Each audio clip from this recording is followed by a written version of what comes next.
Welcome everyone to Mentorship Works' first event of 2015. My name is Christopher Erickson. I'm the president of the board of this incredible organization. So without further ado, I'd like to introduce our interviewer for tonight. He's a co-founder and a fellow board member of Mentorship Works. He's a serial entrepreneur and actually a mentor of mine. Here we have him, Abdul-Jabbar. Thanks, Chris. A round of applause for our president, Chris Erickson. And Mike, whatever you do, please don't hire Chris away. He's a really valuable asset to our company. So thank you so much for being here tonight.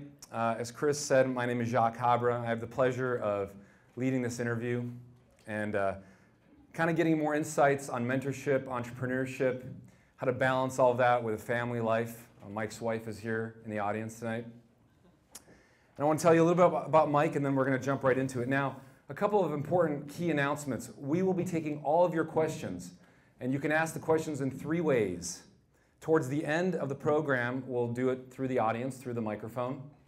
But actually, I will be monitoring my phone for tweets and for emails on the fly. So all you have to do is send your tweet and make sure you include @MentorshipWorks. That's our Twitter account, Mentorship Works. So just the @ symbol for those of you that tweet. And then if you want to email us, simply email us at mentorshipworks@gmail.com. And I'd really like everybody to participate in questions. If you have anything you want to ask, and it's segues, whatever it might be. So Mike, thanks for being here. You're welcome. A little bit of background on Mike. Mike attended MIT on the East Coast. We're going to talk about the East Coast. Because my first question is, did the New England Patriots deflate the footballs? Based on Belichick's history, I'm tempted to say yes, but I think he doesn't care about the balls. I think I'd give him innocent on this one. Deflategate. Deflategate. I hope it doesn't affect the Super Bowl. That's the key. But Mike actually is the CEO of Curvature, which you're going to hear a lot about, formerly known as Network Hardware Resale. He became the CEO in 2006, and he had joined originally in 2001. Mike has a very interesting background. What makes Mike's background so fascinating is its tremendous contrast. Usually when you meet somebody who has a background in finance, you wouldn't expect them to also have an interest in philosophy and game theory. And then when you see that he has a lot of task-oriented capability, he also mixes into that a lot of people-oriented capability. So a lot of contrast, spanning a lot of different skill sets, which we'll hear about. Curvature is on a real, I guess what's the best word? I mean, it's growing like crazy. Posted record revenues last year, 300 million in revenues. And this is a pretty significant thing to achieve in a small beach town like Santa Barbara. There aren't too many companies that have even come close to this mark. Probably can count them on 1 or 2 hands. And Mike really does cultivate mentorship in his culture. He cultivates entrepreneurship, and somehow he does so and still gets people to stick around and stay very loyal, like our board member here, John Osley, who works for Mike at Curvature. So please join me in welcoming Mike and thanking him for joining us and giving his time tonight.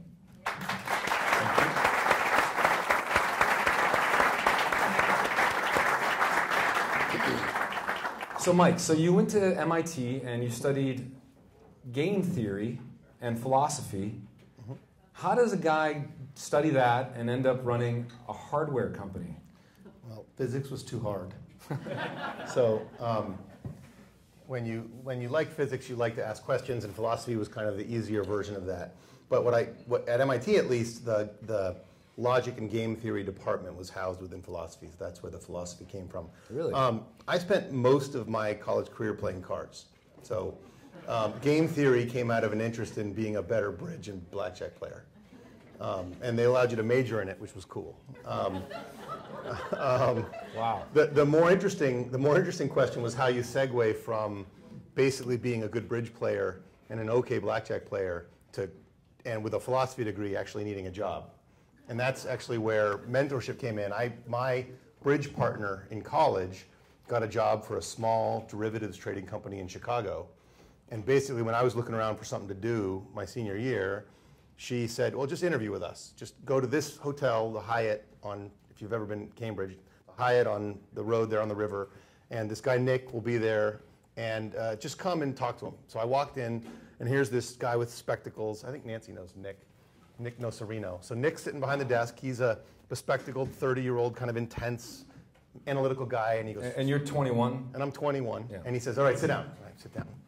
I'm in like jeans and a tie-dye shirt or something. Because again, it was like, and he doesn't look up, and he goes, if you had a stack of pennies as tall as the World Trade Center, would it fit in this room? And he sort of went, and I was kind of like, well, and you know, if you 100 stories, 10 feet a story, pennies are small, yeah, it'd fit kind of in the corner of the room. Would it really? There were one or two more questions, but basically it was like, all right, you're hired. Wow. That was it. So that was good. Game theory stood me well. And you ended up, that's what led you to Chicago. Yep. Yeah, so I hopped on a plane, moved to Chicago, and started trading on the floor in a little yellow coat going. Yeah, that was me. So you talked about bridge and blackjack for a minute. How many people here, by show of hands, have seen the film 21? Okay, what if I told you that Mike was maybe indirectly involved in consulting or... Indirectly. Yeah, indirectly kind of. No, I played bridge with the guys that were the basis for that movie, but I didn't go to Vegas. Well, it's a They were really good bridge players too. Yeah, I mean, it's fascinating. It again goes to that amazing mix when you've got the quantitative, you know, the mathematics, the real science, and then at the same time you have the chutzpah to just get out there and actually pull it off, to behave, to act, and accomplish that. Well, you know, the best part about the job was being on the exchange floor and trading derivatives was a lot like playing games for a living. And that's, I'm going to jump ahead because I know one of the questions you were going to ask me is about lessons you learned. And the best part about a background in trading is it teaches you that you've got to take risks. Because if you don't take risks, you never make any money. And that you lose all the time. Mm-hmm. I mean, you lose 45, 40% of the time you lose. And if you're lucky, 55 or 60% of the time you win, and then in the end you end up making a bunch of money. And I think that's an enormously valuable perspective when you think about business. Certainly in our business, we've made 2 or 3 really successful moves, and I know I'm jumping around here a little bit, but we've made like 11 that, for every 3, we made 11 that didn't work. It was just that you cut your losses quickly and then you throw money at the stuff that works. And that's, the people that work for me, that's probably the hardest thing I drill into them, is if you never take any chances, nothing good ever happens. So it was a great background. And there were some real obvious parallels to the hardware business that we're in as well, which I'm sure we'll talk about. But that attitude towards taking a risk, and when you lose, being like, well, I mean, so let's step back up to the free throw line and shoot it again. Right. Because unlike basketball, you don't have to make 9 out of 10. You got to make 55 out of 100. Yeah. Most people that miss 10 in a row never step back up. That's Michael Jordan has a great quote about that. He says that he comes out. He says, "I've missed 67 shots that would have allowed my team to win. I've missed 2,000 free shots that I should have made, and the failure, the missed shots, is why I'm so successful." Yeah, he's the all-time leader in missed shots. Yeah, he is the all-time record. It'll probably never be equaled. Yeah, and maybe his greatness will never be equal too. My son loves basketball, which is why I know that, by the way. But yeah, Michael Jordan Kareem Abdul-Jabbar never missed nearly as many shots as Michael Jordan. Made more, but missed far fewer. Yeah. So this first mentor you mentioned, who told you to go and try this interview out when you were wearing the tie-dyed shirt, they tell us about that. How did you meet this person? Who were they? And give us an honest reason. Why did they take an interest in you? I mean, was there something different you were doing? Was it were they just a gracious person? Did they just like you? What was the issue? Well, I mean, I think she was the girlfriend of a guy in my fraternity, so it wasn't magic how I found her. But she loved to play cards, and there were not that many. Everybody plays cards in college, and very few people are any good. This is why cards are so good to play in college if you're good. Euchre, spades, doesn't matter. You can just clean up. Anyway, everybody loves to play cards, very few people are good. So we played a lot of cards, poker and euchre, and it didn't take long for me to recognize that she was an absolute shark. And I was pretty good too. So she said, come play bridge. I'd never played bridge before. And sort of taught me. And I started with another guy and eventually started pairing up with her. Little did I know that she was the Canadian junior national champion. So she was she was quite a good Masters bridge player. And kind of pulled me along, and we won a bunch of tournaments. And it was that relationship as we got to know each other. Bridge, if you don't know bridge very well, it's a game, but it's a game that it's very, you got to know each other very well. So you get to know how you communicate, and you do take a lot of chances, and you have to interpret things. So she knew me very well, I knew her. She was a year ahead of me. She left, again, went to work in Chicago, and that fateful call came one night and said, just show up, just please go to the interview. It's like playing bridge for a living. And that was like, cool. And so was she working for the same company? Was she on the trading board as well? Yep. Was just moving to Europe when I joined, and I ended up moving to Europe and working for her in Europe. So that was, I mean, you talk about mentorship, her name is Bronya. She never worked with me originally, but as soon as I sort of made it out of the pit, Swiss Bank at the time, Swiss Bank bought this little company and would hire 12 and keep 2. So nobody really cared about you until you emerged from the 12. It was too hard to predict whether you'd be successful. So you just hired a bunch and threw them at the wall, and the ones that stuck moved on. Kind of like the formula of risk and... Yeah.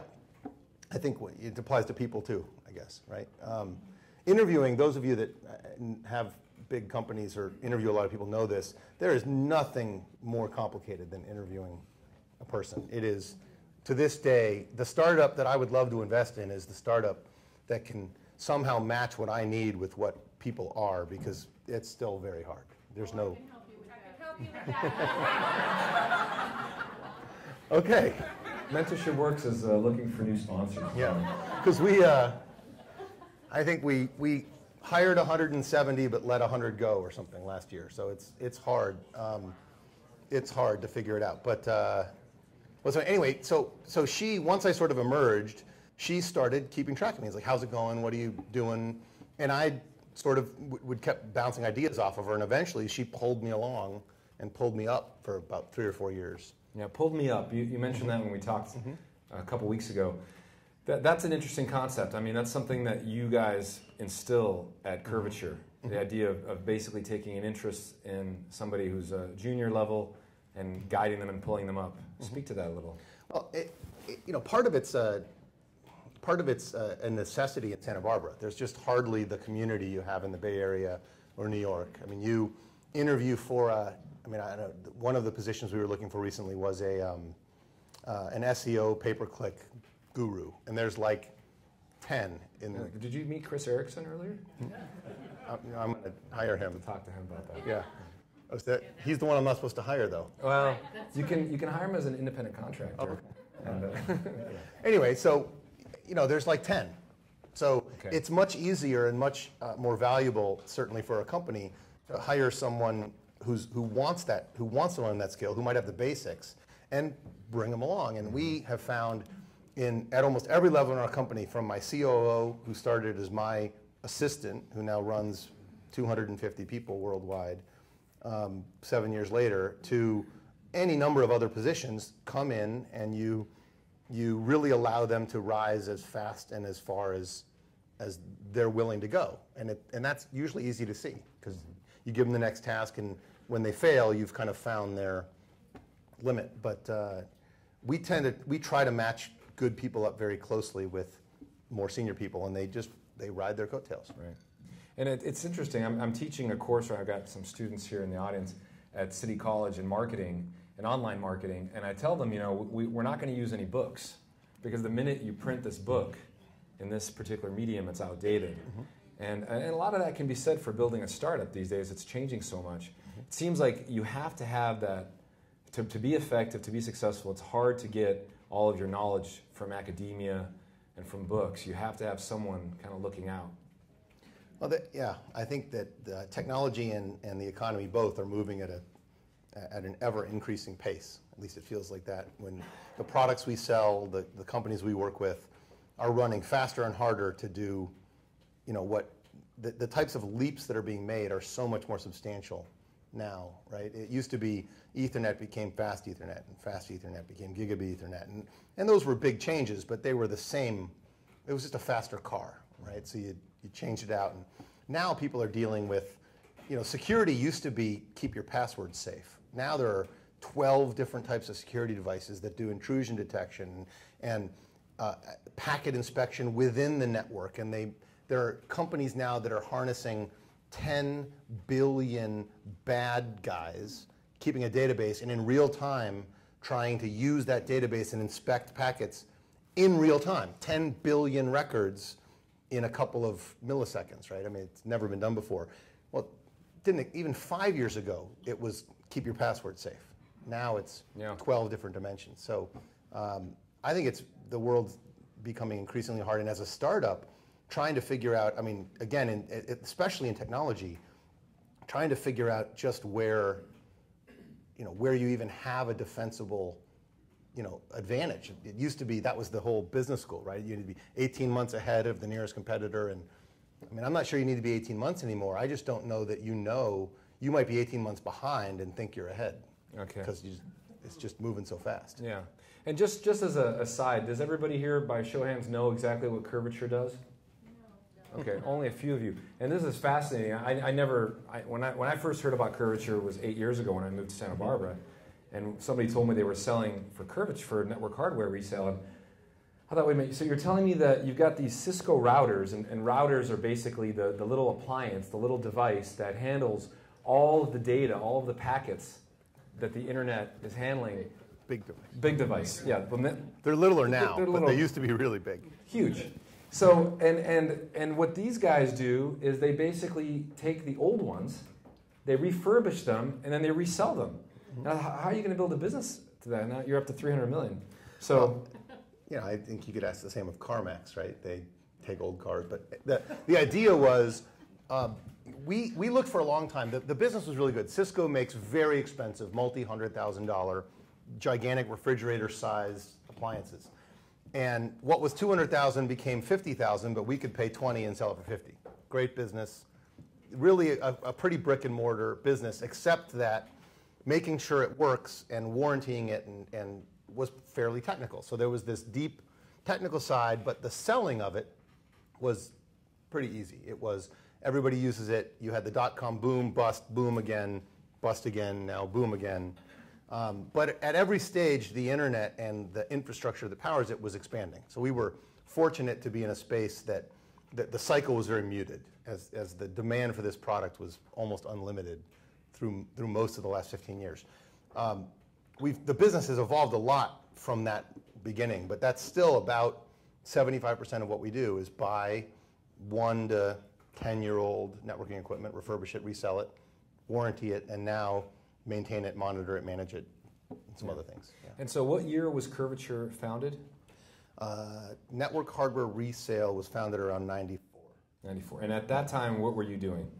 In 94, I was in London trading exotic options for Swiss Bank Corporation. Okay, so you went from Chicago to London. I went from Chicago to London to New York to London to Switzerland to New York. Okay. And then was it at that time that, by the way, Curvature was founded by your father or your brother, or both? Both. Yeah. And at that time, they were like, we need some help. And the business started as a real brokerage operation. So, and this, mentorship is interesting. It sort of goes both ways. My father had asked me to be on the board. Again, it's a $5 million private little company.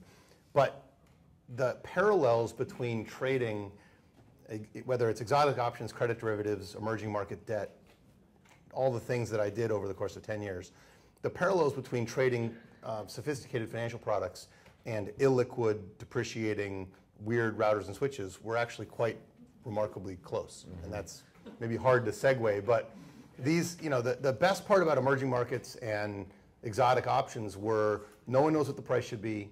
There was very little transparency. They're very complicated. So if you think you knew what the risks were and how to price them, you could make a lot of money because people didn't. So just to give you an example, we used to trade this thing called if a currency was trading at 1, we would say you can sell it for 1.1, but if it hits 0.9, you never sold it in the first place. And people thought this was the greatest thing. It was like, I'm making 10% of my money right from the beginning. It's free money. We made like 200 basis points on every one of these trades for 2 years, which if you're in the financial markets, put that on 200 million, we were making $4 million a trade for something that was a joke. It was easy, you could hedge it right away. No one knew what it was, and it looked too good to be true, and of course it was too good to be true, but I didn't blow up Orange County. I only almost did. So are you saying that in that early stage, the business was a lot like what happens on the Chicago Board of Trade? Yeah, the business in Wall Street is often no different than what happens in a startup. You're making stuff up and you're coming up with new ideas and structured products nowadays. You have all these notes that do weird things. Please don't buy them. But those things, again, most structured products are just little whiz kids that are 28 like I was, putting stuff together and using money from one source to pay for derivatives on another and throw it in a note and you got a structured product. And the margins are just massive. What was the point of all this? The parallels between strange financial products and illiquid, complex products with no transparency on the hardware side were actually almost identical. So being on the board for a couple of years, it became obvious that there was a risk management and a perspective that I thought I could bring, and I think they thought I could bring to this business. And as the business went from 5 million to 10 million to almost 20 million, they I think felt like the brokerage side of the business, just taking very little risk, matching up buyers and sellers the way you would in a brokerage, was beginning to lose its ability to really grow. And the next stage of evolution was to take risk and begin to, with much more risk taken, more inventory, market these products to actual companies. Right. So actually keep the inventory. Keep the inventory for 60, 90, 180 days, and go to banks and ISPs and technology firms and try to get them to buy it. There's brokerages. The difference between brokerage and retail is, I guess can't be overstated. If you're brokering to someone who owns the client, you're making thin margins, but it's easy. If you're trying to own the client, you're responsible for the quality, you're responsible for the warranty, you're responsible for the marketing, for all of that, which you don't have to do as a broker. You also need actual salespeople, right? Not brokers. Well, we used to do fax blasts. This is a little different than the internet, but as soon as the internet came along, advertising in the brokerage world was just join a bulletin board, post it, and it's like pre-eBay. It was easy. If you wanted to sell to AT&T, you had to get on the phone with AT&T. You met them at a trade show and you wined and dined them, and then you got on the phone and you had 7 meetings, and yeah, finally they bought $250,000 worth of memory, which is the biggest deal we'd ever done. Nancy did that deal, by the way. Hi, Nancy. But it was work. It was hard work. It took months, and so the business, when I joined, the big fundamental shift, one of the big fundamental shifts we made was we went from 500,000 in inventory to 4 million in a year, and went from 20 million in revenue to 46 in a year. So wow. it worked, but it was hard. It was. Well, congratulations. Yeah, it's impressive, and it's a good segue to a question from the audience. Dave Newton wants to know, as Curvature is at 500 employees and offices in Santa Barbara, Singapore, Amsterdam, is it possible to not only maintain a consistent internal firm culture and ethos, but also introduce and develop a new thinking to stay current as the external environment changes? Is that good, Dave? The former is easier than the latter. We try very hard to encourage our talented young people to hop on a plane and move overseas. So we have people, particularly from the home office where the culture is strongest. We have our GM in Europe and Asia are both from this office. We have a number of salespeople that have moved to various places.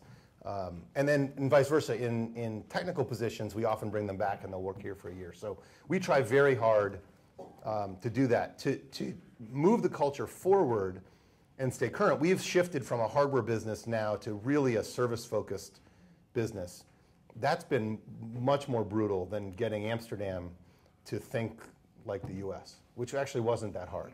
There are, money-motivated, trading-oriented people, even in the most socialist of places, as it turns out. Getting that unified culture to become more service, long-term, sales-oriented from a brokerage, short-term sale, that's hard.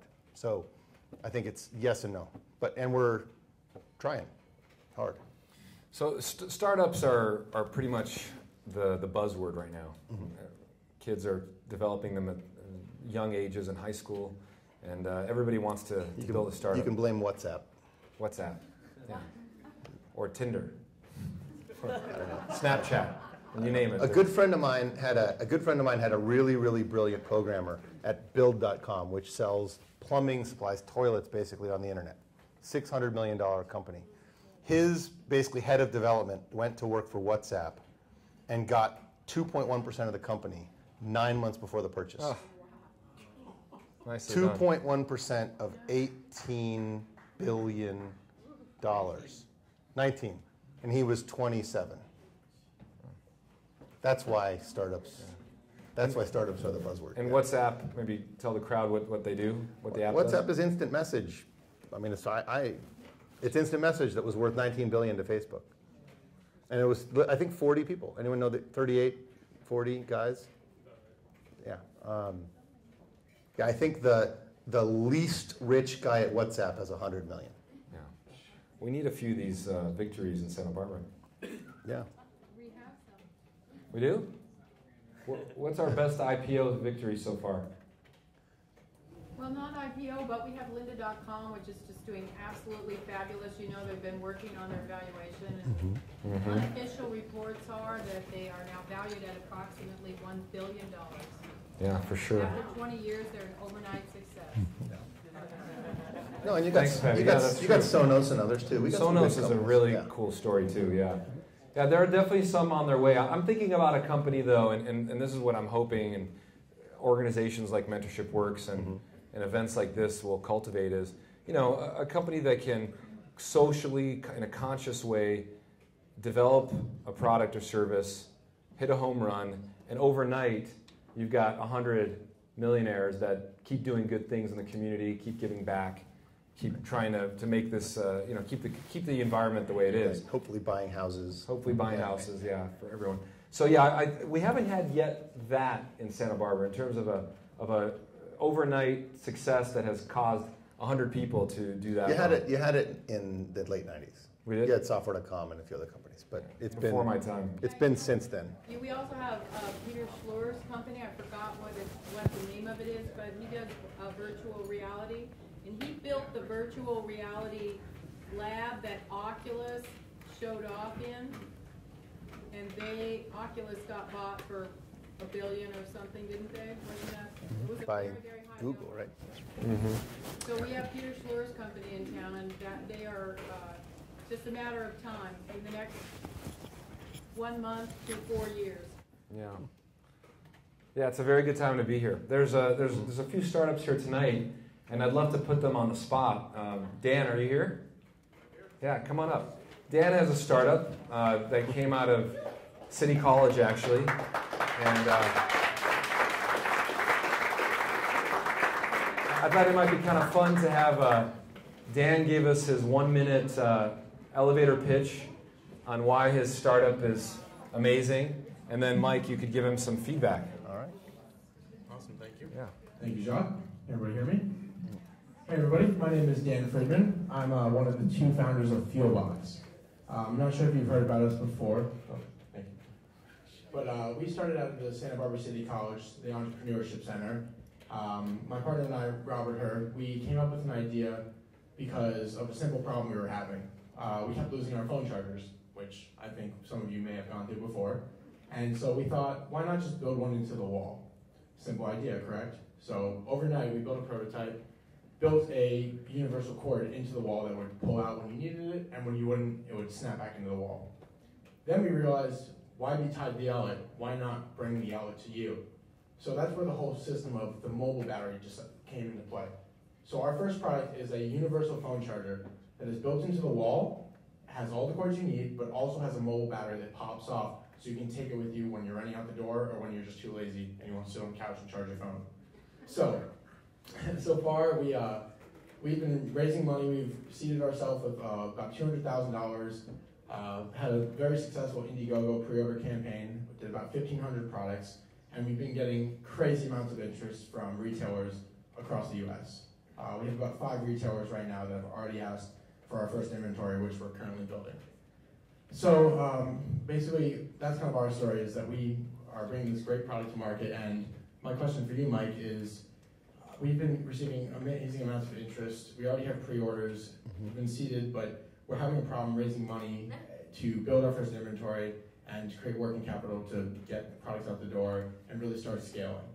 So I kind of wanted to ask you, what is your opinion on, obviously, a hardware company that has a lot of pre-production costs, has a lot of inventory costs, which is obviously more difficult than a software company. What would you advise us on, both a bridge financing option as well as raising equity to build our inventory, get the product to market, and continue building our future products, because we're a brand here, not just a simple product.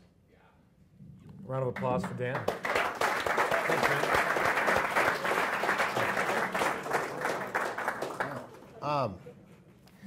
That's about 5 questions in one. I guess the first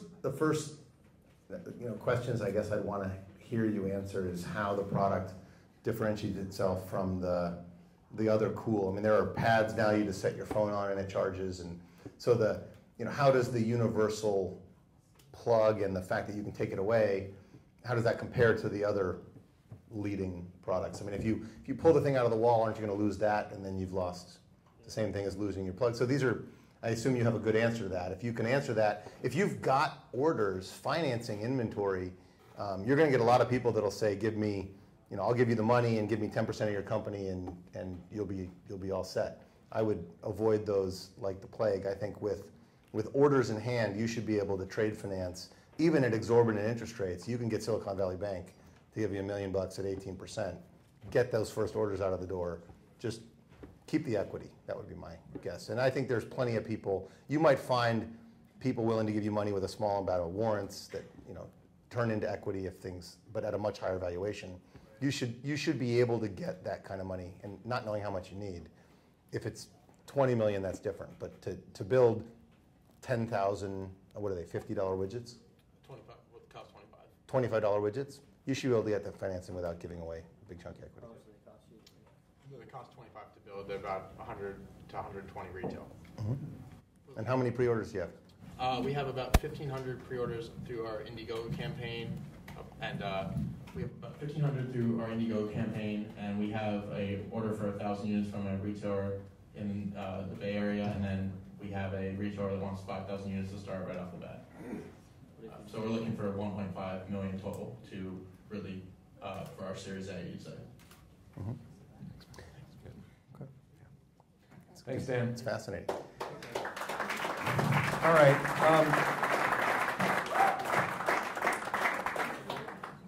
A lot of people would say that joining a family business is the worst thing you should do.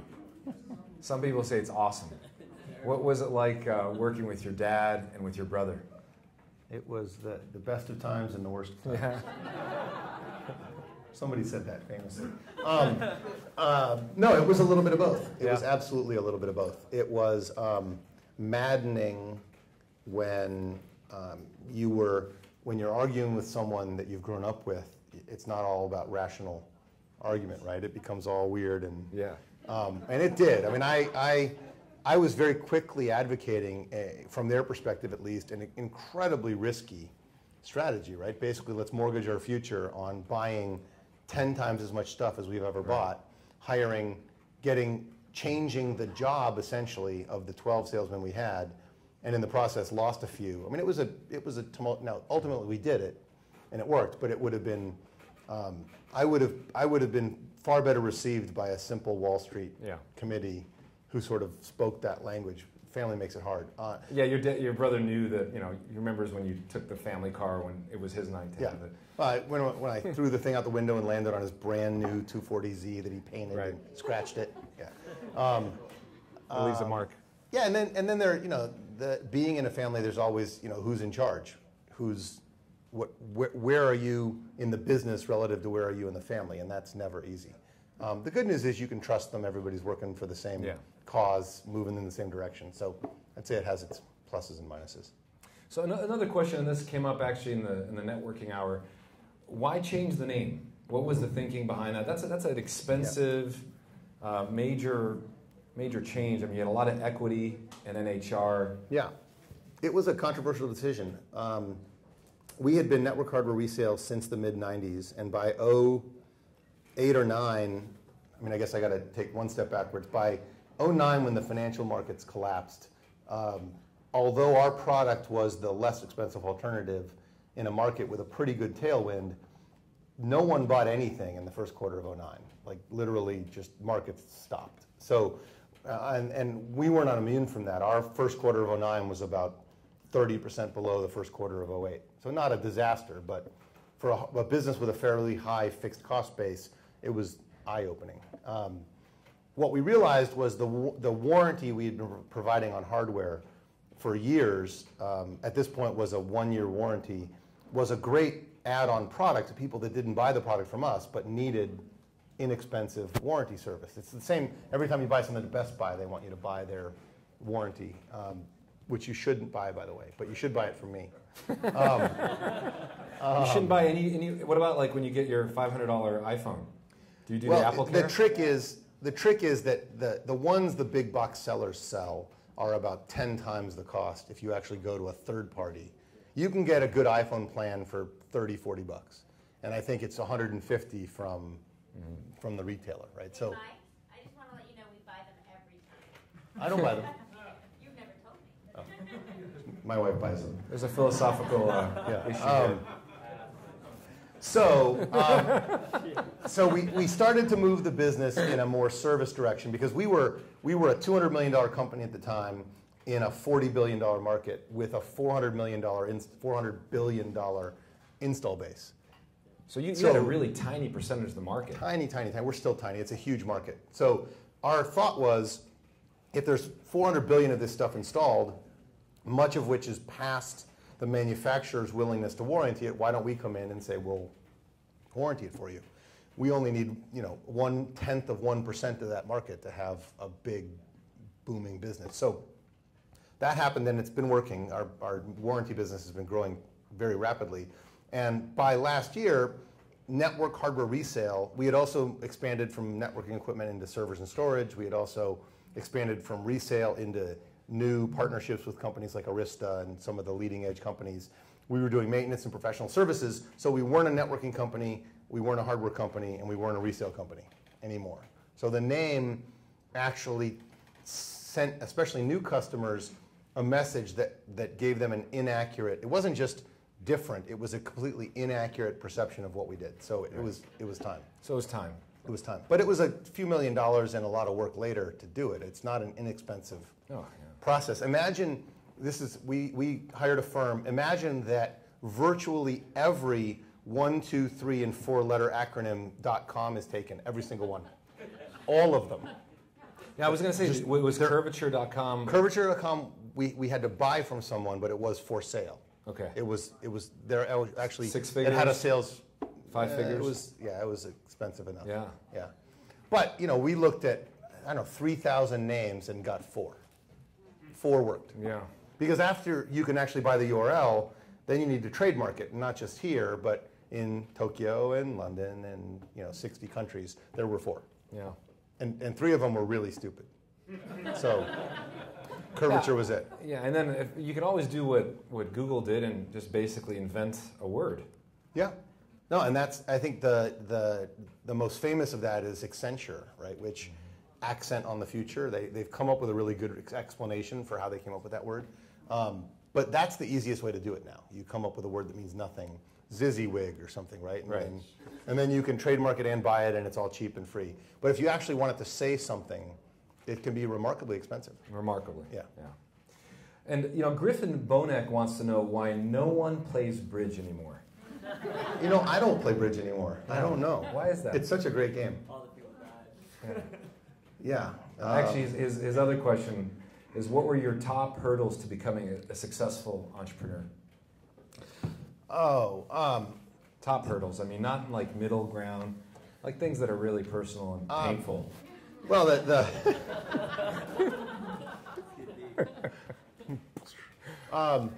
no, I think this gets back to when my father and brother, who both decided to retire in 2005, my father gave me some very good advice, and he said it's all about the people.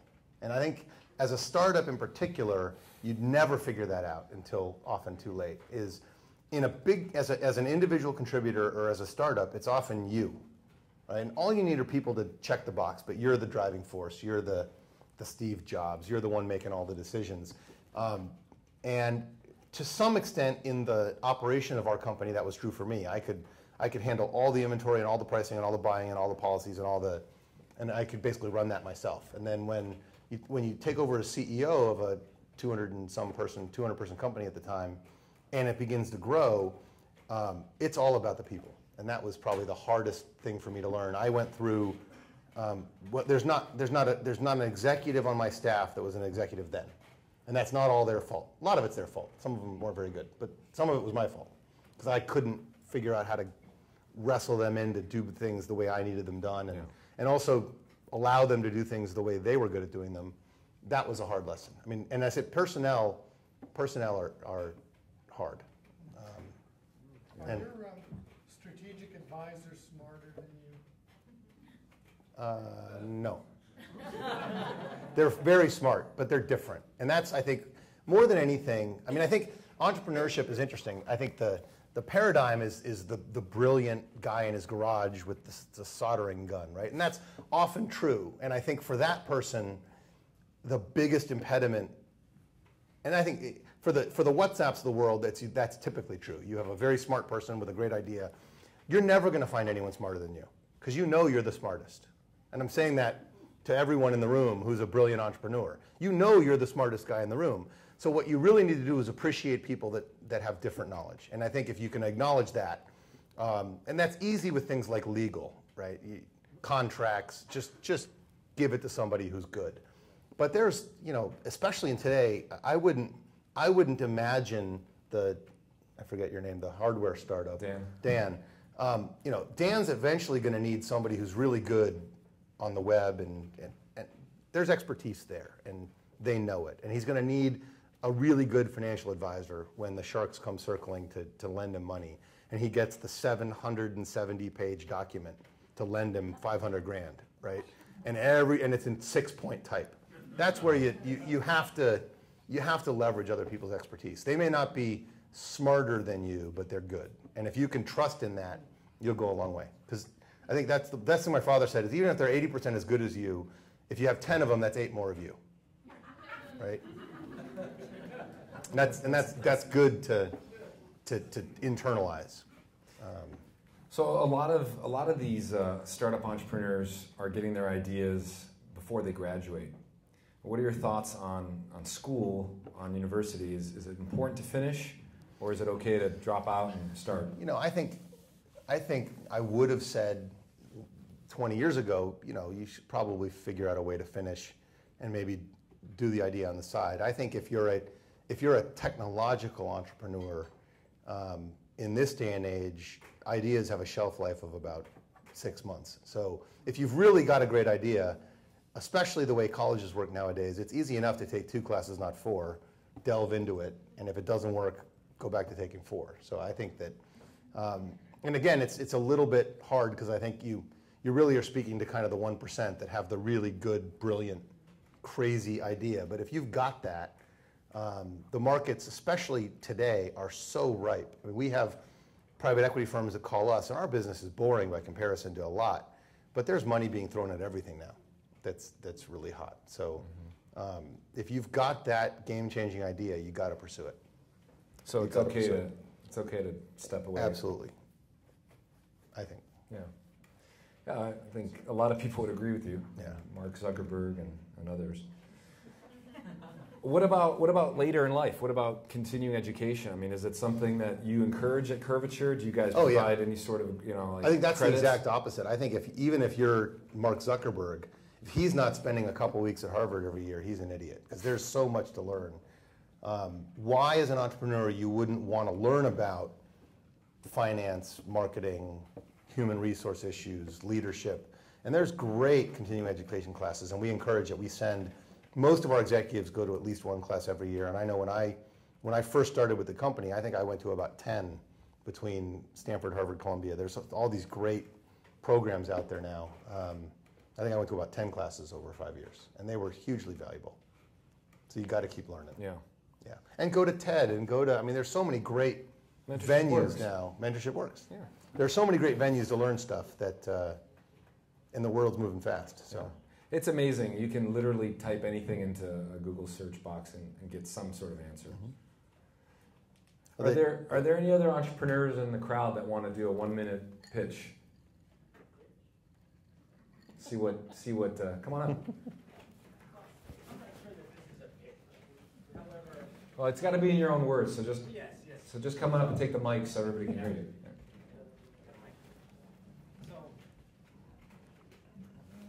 Thank you for this opportunity. But I'm not sure it's a pitch so much as I heard you spoke to the idea of human capital, the idea of finding the right people.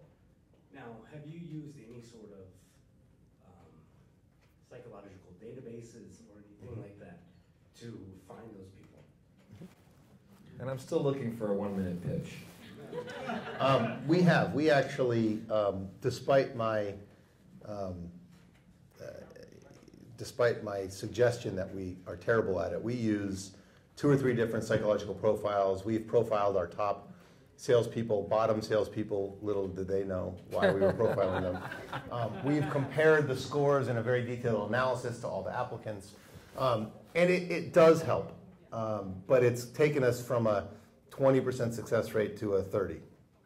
And that's 50% better.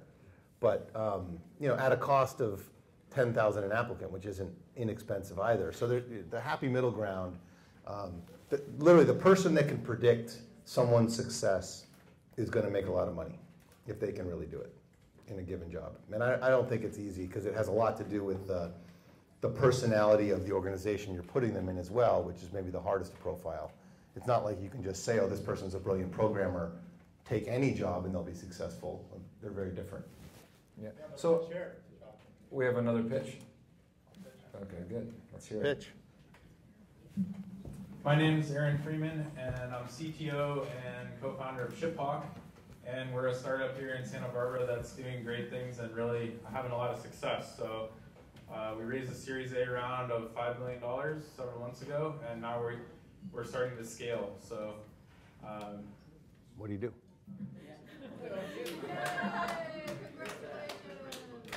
We're a technology company.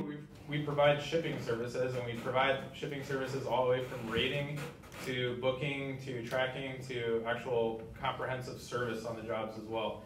And mostly we integrate with shopping carts for online e-commerce stores. We have a Magento plugin now, so that's a big push for us right now. But we can integrate with anyone that needs shipping prices, and then to actually book the shipping and to handle it in the best way. You're not a transportation company, though. You're not a competitor to DHL or FedEx or. No, we leverage all those guys. So we have about 60 carriers that we work with, and that's one of our main competitive advantages over other services that might do what we do. Is we go to some of the alternative shipping companies, especially for furniture, blanket wrap carriers, and we get their rates from them. Cool. And program them into our system. So we're hiring. We've got about 20 positions, I think, open on the website. Nice. Right now. Thanks, Aaron. So, Aaron, just one thought is, I would get away from Magento and go to Shopify. Shopify, we could put it on the list for the next Cool. one. Yeah, just because we've had experience with that, and Magento seems to be problematic. Would you agree, Max? with a lot of that. So Shopify might be good, but Mike, your thoughts? No, I mean, I think it's interesting that the online, Transportation Insight, there are probably 3 dozen transport companies that do load balancing and inexpensive lane mapping for companies.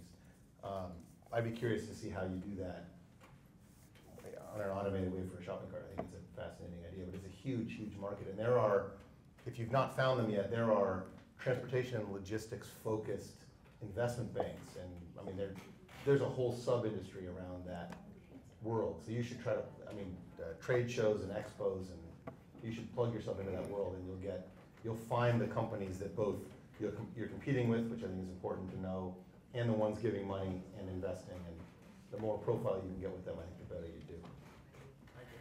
Thanks, Aaron. Aaron from ShipHop. So, more questions from the audience. So we're getting a lot more tweets. Keep them coming. Matt, aka Seva, would like to know, what role do you see gamification playing in the future of business, in the future of the world? And you've got the game theory background. Gamification. Gamification. I mean, this is starting to get big. Am I supposed to know what that is? I think what Matt means I can guess. I'm just wondering if there's well, a term. I'll give you an example. Like a term I don't. How many people here have, we just had Christmas, how many people have got a wearable? Something that they wear and they track themselves with? A Fitbit. 4 people, 5 people have a Fitbit. Well, this is a form of gamification, right? You now are wearing something, it's tracking you. At the end of the day, it tells you how many steps you take, it gives you goals, it gives you objectives. That's a form of gamification. But what if products and services were designed around that? Speaking only from what I know well, the biggest thing happening in the world of internet hardware is Chambers' Internet of Things, which is he wants every company, every retail store to know everything about you everywhere you go all the time.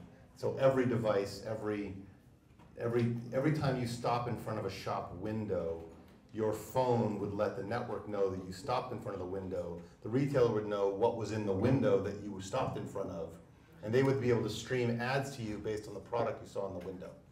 Okay. Right, so this is what's coming. There's no privacy issues? Oh, no, none, of course not. No. But this is what's coming. Shopping malls and online stores, you've already got the cookie thing. Yeah. Everybody, you go visit a website and for 3 days, all you see is ads for those shoes that you looked at on Zappos for the next 3 days. That's like child's play. I think if gamification is the right word, the idea that everything will be interconnected and tracked and looked at and data mined. There are more startups in data mining and big data around than any other field in Silicon Valley right now. There are hundreds of them. Mm-hmm. And the one that can figure out that protocol, how to turn your phone into an advertising magnet based on your behavior, not on the phone. That's what's unique, right? Where you go, where you drive, where you stop, what you read. Yeah, I think where I find that these data companies are falling short, though, is that they're usually made up of engineers, and if you're lucky, a data scientist and a business professional, but they're missing the actual subject matter expert, the actual scientist. I don't know, is DJ here? DJ didn't make it. So I'm working with a company that is developing technology that helps a clinical psychologist, this is my 1-minute pitch, helps a clinical psychologist track their patient's well-being in between therapy visits. When you see a therapist for depression, anxiety, marital conflict, whatever you might see a therapist for, you'll see them for 1 hour a week or 1 hour every 2 weeks, but there's literally hundreds of undocumented and unaccounted for hours. And this technology uses passive and active sensors on the phone to give a sense to the clinical psychologist about what's been going on with you. Memory is inherently fallible. You sit down with your psychologist. You can't remember how you felt 4 days ago. Is there a conversation out there? Because there's Twitter and email if you want to ask questions. Anyway, so the idea being that, so when we started this, when they were starting this, we're saying, well, it's not enough that we have engineers that can do this. We need psychologists. We need research and clinical psychologists. It seems crazy to build a company without that subject matter expertise. What do you think about that? I would agree. I think that the same idea, that the idea that companies are building devices that doctors can monitor patients' not in the hospital or in the doctor's office, but walking around the house. Right? Like a Fitbit, your blood pressure, your temperature, your stress level, all sorts of things will be continuously broadcast back. Only there's got to be a doctor on that staff to tell them what's useful, right? I think that's probably a big piece that's missing. But the most successful, I mean, this goes back 20, 30 years, but the most successful malpractice attorney in California was a dual MD, right, who decided to become a lawyer and sue all the doctors. So that's always been true. I don't think there's no mystery in that. So Janelle Robertson wants to know, what role does mentorship have right now at Curvature? I mean, how do you cultivate it? How do you develop it? I think you formally cultivate it by having, very direct relationships with. I mean, you have teams that we're very explicit in who works with whom, and especially my team has their key contributors, and I'm often, meeting with them, skipping a level, and meeting with them and coming back. But it's remarkable when you can't hire all the skills you need, because you can't in Santa Barbara. If you get large enough, you have to develop your own. And that's a question Anna Pazer asked, exactly that. She wants to know, what are the biggest obstacles and opportunities you've experienced about having a business in Santa Barbara? It's the same. The obstacle is, it's the only place in the universe that has a higher cost of living, maybe even than San Francisco. So it's hard. I mean, LA, people move here and go, oh my God, I can't buy a house. And the good news is, if they will move, or if they are here already, which is obviously the best, they'll never leave. So it's a catch-22. If you can get them, you often, it's not a big community, although it's getting bigger from a business standpoint. You have a great deal of loyalty, people to the community who don't want to leave, and with a relatively limited number of opportunities, you don't see quite the job hopping that you do in a San Francisco or LA or New York. So we love being in Santa Barbara, but it has presented some challenges. I mean, we've had to be opportunistic in senior hires and sort of wait, as opposed to just line up 5 people with a headhunter. If those 5 people are from Dallas, Phoenix, LA, San Francisco, you got no chance. Yeah. I mean, you got none. And something you said earlier to me was that you find one of the mistakes young people make today is job hopping, jumping around. What are some of the things they're missing out on?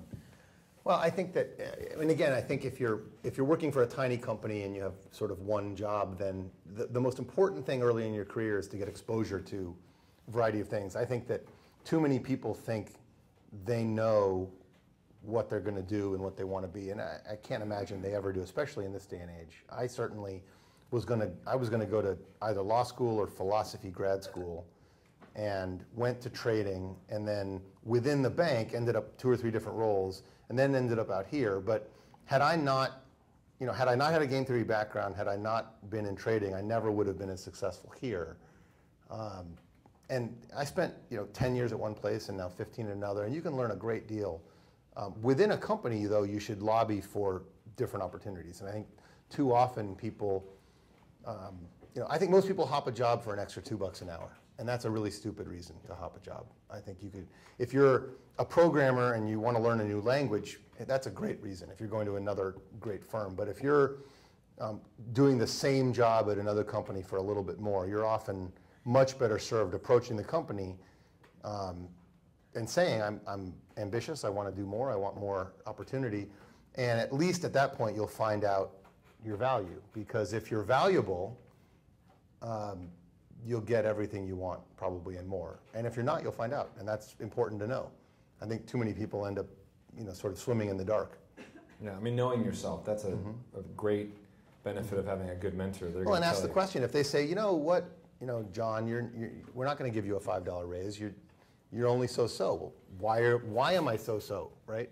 It's not always, very few companies have such a disciplined human resource procedure that every day, all the time, how you're doing and why and what you need to do better. And we try very hard to do that, but it's hard.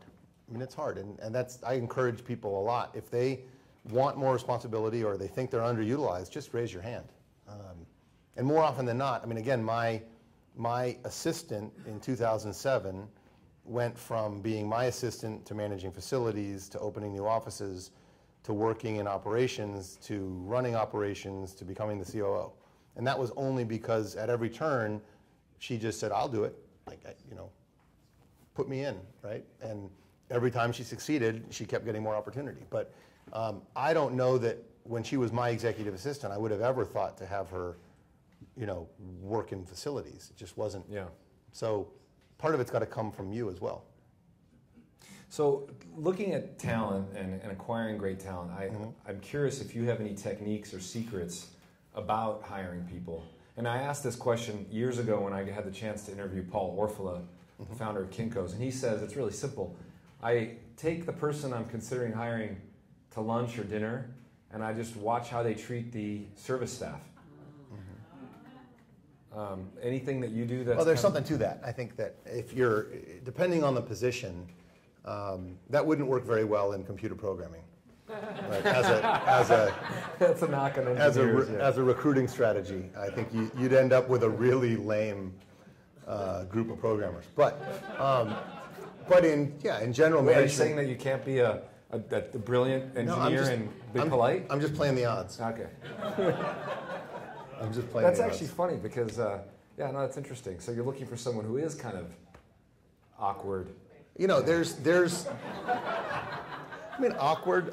There are some jobs that are, and it's all good news, actually. There are some jobs that really, really fit the person that would rather be alone in front of a television playing video games all day. There are great jobs for those people. Great jobs, because they can be alone in front of a computer doing something really technical all day by themselves. And if you try to take someone who's really nice to the waiter and put them in a room by themselves in front of a computer all day, they're going to last about 2 months. Right? So I think you have to know what you're hiring for. In a general human resource customer facing role, I think there's probably not much better than that. Take them to lunch, talk to them, get to know, see who they are and what they've done with their life. Ask them open-ended questions about what they like to do. How they treat the waitstaff is probably not such a bad thing. As I said, there's no secret to hiring. It's really hard. It's hard. Well, this one just came in, and it's a good segue because you recently completed a pretty significant acquisition at Curvature. And Barry Fay wants to know, how aggressive are you in looking to grow through acquisitions? What are you looking for, and do you have people focused on it? We're pretty intent on it. We're being pretty aggressive looking at targets, and we do have a staff focused on it. So our business is hardware maintenance and professional services now, about 70, 20, 10, more or less in percentage terms. That maintenance division, we just bought a $20 million company in New York, but the maintenance world, we do networking. The company we bought does servers. We're looking at storage. We're looking at mobile devices. It's very hard to get an expertise in a decade worth of devices starting from scratch, and that's what we've learned is Cisco has 28,000 products in their price list that have come out over the last 10 years, 28,000 different products. And in order to maintain Cisco equipment, you have to have at least some reasonable familiarity with all 28,000, say 26 of the 28. Well, there's hundreds and thousands, if hundreds or thousands of mobile devices. So if we were going to forget iPhones, but the medical tablets and industrial mobile devices, there's thousands of them. And if we were to sort of say, oh yeah, sure, we'll get into that, we get run over. Yeah. So, and yet there are small businesses in all of these fields. So we're looking to grow maintenance. In the professional managed services arena, there are thousands of firms, and the hardest part there is almost every managed services company we look at is actually a hardware company with a 2% managed service line. So we want, and that's us. We're 10% managed service, 90% hardware. We want a company that's 100% managed service, but we are looking aggressively. And the private equity firm we work with, and one member of my staff is almost full-time on that. Okay, great. We're going to open up to questions from the audience here in a moment, but one more last opportunity to give a pitch. Come on up. Excellent. A pitch. Okay.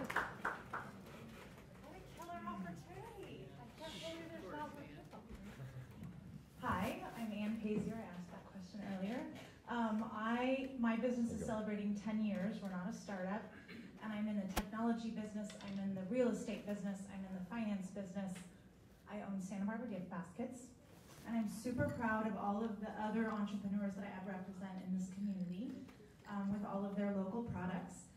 And I've enjoyed a lot of opportunity this past Christmas serving clients of some of your competitors, and I would love an opportunity to work for you next year. But we offer sales tools, which is a way to reach your clients and show off the community that you live in and support the community you live in. I don't think that's a minute. Thank you. Oh, that's good. Pitch, advertisement, pitch. What are some one-liners that you can share with the group that some of your mentors left you with, that you still remember and you still live by to this day? Yeah. I can start with mine if you want. Okay. So one of mine was, whenever I was in the car with this guy, George Sepetys, I was about 21, 22, and he was in his 70s, and we would go to a client meeting. He would always look over to me and say, what do we want to accomplish in this meeting? And it was like, that was the entire conversation. What is the intention of this meeting? What do we want to get out of this meeting? Serves me well. I still do it today. Yeah, there were a few. Early on, Bronya, the woman, the bridge player, told me that everything, and in trading this is maybe obvious, but I think it's true in business in general, that everything you do is a risk, and your job is just to take the best ones, right, and avoid the bad ones. And I think too often people are so scared of losing that they never take the risk in the first place. And I think that was a very good lesson to learn in trading, where the good news is the feedback is immediate, right? I mean, you had a feeling the ECB was going to not, come out today with such a strong package, so you went long the euro and you got destroyed in minutes. It was great. Immediate feedback. You were wrong. I was wrong. Was it your money or somebody else's money? Oh, it was the bank's money, but your money in trading. I mean, it's you indirectly. It wasn't your own personal money. But so that was a great lesson in just in figuring out that if you never take risks, you never get the reward, but you're going to be wrong. And being wrong is okay. So everything you do is a risk is a good one. The next one, I think, which came later, was what does success look like? I think that was a great question. Before you start something, I say this a lot in executive meetings. So we're starting a project, whether it's anything, we're buying a company, even to writing a little piece of code, what does success look like at the end? And then sort of work backwards. And I think too often you just sort of charge in, and this is oftentimes like building a house. You sort of charge in and then the change orders start, and 3 years later you finish. And it really wasn't what you thought, and it was twice as expensive as it was supposed to be. And so at least in business, we try to say, if we're building a new software screen that our sales admin are going to use, how is it supposed to look? How are they going to use it? And then you work backwards from there, and it helps. And then the one I mentioned earlier from my father, it's all about the people, right? It's really, really true that you could stack up a list of things to do and tick them off one at a time, and 6 months later come up for air and the list is now 10 times as long, right? Whereas if you get used to, it won't be done exactly the way you do it, it won't be done exactly the right way maybe, but if you farm those out to 10 or 20 or 30 different people, you really will get them all done, and then all you have to do is correct all the little things that you would tweak. But it is all about the people. You can't scale. I mean, I guess that's not entirely true on the internet. You can have a small business with 10 people that's $1 billion. But in general, you can't scale alone. You have to trust and give up some responsibility to grow. That's great advice. Questions from the audience. We'll bring the microphone to you. Chris. This gentleman was first, then Jim.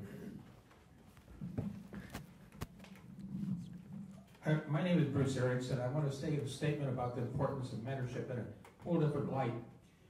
I work on an international task force on the issue of sustainability and sustainability in communities, and was privileged to participate in town hall meetings and developments in several different countries. I can't tell you how many times when there's been young people in the room, and this includes Canada, the Netherlands, Sweden, Japan, where they all said, What we really need is mentors. We want access to people with the skills and expertise that we want to make a career of, we want to learn more, and what have you. And this has been time after time. By the way, I was part of the task force with Mayor Hal Conklin that led to the beautification of Santa Barbara 20 years ago. So I speak from that experience, but it's what the students are asking for right now everywhere. Thanks, Bruce. There's a question right in the back, yeah. We'll come back. Jim. Mark? Well, thank you very much. So my question kind of has to do with the something you touched on early on, which is you have to win about 55% of the time, and you're going to lose 45% of the time. And so the question is, just listening to you, make it sound like those losses are so easy that you just I wrote it off and I just moved on. And psychologically, it can be really tough to lose when you take a risk and you say, "Oh man, I got this one nailed, and this is going to be big," and then you just get destroyed, like you said. So, what are your tips for people who, when they go out on the limb, they take a risk, they think they've got it dialed in, and they just get blindsided or T-boned or something by something that they totally didn't see? How do you move beyond that? There's a really good book in there that I think would make me a lot of money if I knew the answer. It's a good question. It's a good question. I think it's probably not dissimilar to what I tell a lot of people, is that when you take a risk and lose, I guess what you have to focus on is what did you really lose? Because if you lost money or you lost a little bit of time or you lost a little bit of face or what have you, you didn't lose very much. And if the opportunity was great enough to take the risk in the first place, it's certainly worth taking it again. I think it's a little bit like surfing. You can crash and burn, but all you need is a couple good ones and everything works out, right? So a little bit. So I guess the answer there is perspective, right? What are you risking? If you're risking your life or you're risking your family, I mean, you're taking a pretty serious risk. But if you're risking money or you're risking 6 months of your life for what you think is a great idea, you're the only one that's going to rake you over the coals for that, not anybody else. So if you keep perspective, I mean, even in investment banking, it's remarkable how many traders that ultimately became, uber wealthy and super famous, flamed out at 3 or 4 jobs at other companies before finally striking it rich. Sometimes it's just perseverance and perspective. That would be my advice. Thanks, Mike. I have another question here. Thank you for everything, and it's a great program. My question is that you were speaking earlier, hiring people that do not know more than you. Why wouldn't you hire people that would know more than you in different aspects or different areas of your business? Maybe I wasn't clear. I would absolutely try to hire people that know more than me in all sorts of fields. All I was saying is that it's very uncommon for an entrepreneur to admit that any of them are smarter than you, and that's a difference. Nice distinction. No, I think it's incredibly important to surround yourself with the smartest and the brightest and the most knowledgeable people you can, and it's often a real limiting factor of someone if they won't surround themselves with people who might be better than them. They're never going to be as successful as they could be. It's often that talent, I will tell you, that distinguishes the really good executive from the really good individual contributor. There are very few managers of any skill that are the best at that skill. And the best salesmen are terrible sales managers. So, I mean, it works both ways. I think if you're willing to surround yourself with the best, manage, cajole, assist, you might end up being the most successful when you're not nearly as good at some of them at the actual task. So maybe I misspoke. Thank you.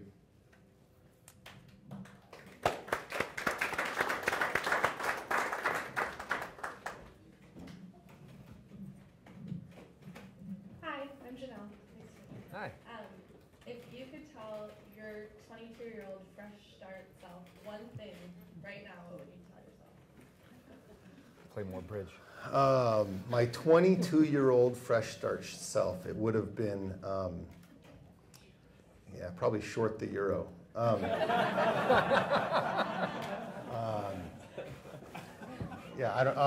trying to remember what happened when I was 22. Go long monetary union.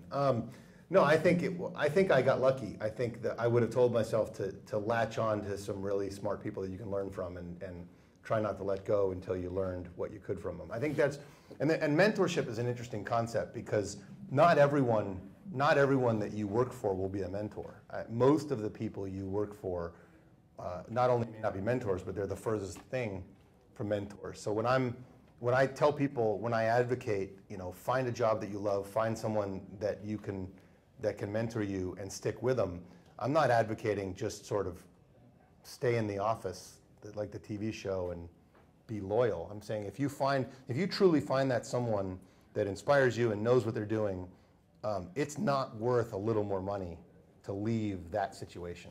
That's what you should try to find. And those aren't everywhere, but when you find one, don't let go. That's what I would say. And I got lucky because I found one. I got a question. Okay, we have time for one more question. Oh. No. Well, I was curious because I had the pleasure of meeting your wife, and I don't know how many hours you work on a weekly basis, but how do you balance running a $300 million company that's growing, that's acquiring entities, and having a full family life, and with children? How many kids do you have? 4. 4 kids. He makes dinner every night, too. And he makes dinner every night. So what is the balancing? What's the secret to balance? The secret to balance is having a very understanding wife, first of all, or significant other. But no, it's understanding what you really need to get done and what other people can do. I think that's more than anything. When you're an individual contributor and you're paid for the work you do, which I was and many people are as they're rising in their career. If you're a lawyer, bill for 3,000 hours, more power to you if you can pull it off. But there comes a point in time when billing the next hour isn't what's going to move the ball forward. And I think for me, I often have to work early or work late, but there's enough people around me and I have a good enough staff that I can be organized. And one of the best pieces of advice I got, this is a story, and I don't think it's a true story, but it's a great story anyway. There was a guy that was a consultant meeting with the head of a large insurance company, I think was the story, the way I heard it told. And he said, my company's kind of in a rut and my staff we're not getting anything done. I need your help. And he said, all right, I'm going to tell you one piece of advice, and 6 months from now you're going to send me a $250,000 check. And the guy said, and he said, but it's up to you. If it doesn't work, no problem. And all the guy said supposedly was, if you just write down the 3 absolute most important things that have to be done the next day and do those things first, every single day, you'll be 2 or 3 times as productive as you are today. And of course, the story is a month later, he got a $250,000 check. But I think that's absolutely right. I think that too often, and I say this a lot to my staff, too often you spend 80% of your time working on the stuff that doesn't matter, and you only spend 20% of the time working on the stuff that really matters and moves the ball forward. Because there are so many things that interrupt you and pull your attention and feel like they have to be done right then because they're small little tactical things, right? And then there are the most important things that might be a program or a project or something that's 3, 6 months, a year, 2 years in the making. And it's like that thesis you had to write in college. You never have to do it today, right? You never have to write your thesis today because there's 10 other things, parties you got to go to, homework you got to do, whatever. I do think if you can keep your eye on the prize and figure out, and this acquisition was a little bit like that. We really wanted to make one. We went out and visited 5 companies, and in 2 months found the right company and bought them. And it would have been so easy to just not do that. And we never would have made it, and the business would be very different. So focus and attention to what really is important. And especially in a startup, do you need to spend another 300 hours on some little thing, or do you need to go raise some money, or do you need to go place the product in a store? What do you have to do to be successful and get rid of the rest? Well, Mentorship Works, thanks you for being here. We are recruiting board members. We'd love to have you participate and get involved, help us develop the organization and this incredible ecosystem we have in Santa Barbara. All the proceeds of tonight's event go to the Transition House. For those of you that don't know, it's an amazing organization that helps people that are kind of struggling, let's put it that way. And thank you for your contribution to that. And please join me in thanking Mr. Mike Sheldon, CEO of Curvature. Thank you.